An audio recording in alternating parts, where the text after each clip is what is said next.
গ্রহণযোগ্য শরিয়া গ্রাহ্য কোনো কারণে, তাহলে সেটা জায়েজ আছে। কিন্তু সেটা অস্থায়ী পদ্ধতি হলে তখন জায়েজ হবে।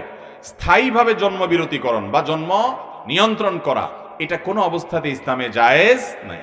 আমি ব্যক্তিগতভাবে এরকম মানুষকে চিনি যে মাত্র 2টা সন্তান ছিল, এরপরে লাইগেশন করে ফেলেছেন, স্থায়ীভাবে জন্ম নিয়ন্ত্রণ করে ফেলেছেন, আর সন্তান হবে না, রাস্তা একেবারে বন্ধ করে ফেলেছেন।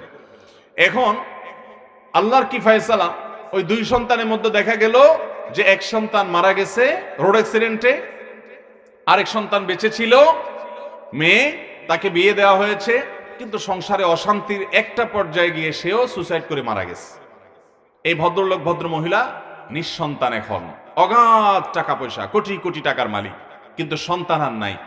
ইসলাম কেন কোনো কিছুকে নিষেধ করে সেটা বুঝতে আমাদের হয়তো 200, 500, 1000 বছরও লাগতে পারে, কিন্তু ইসলাম এমন কিছু বলে নাই যেটার মধ্যে আমাদের কল্যাণ নাই। এমন কোন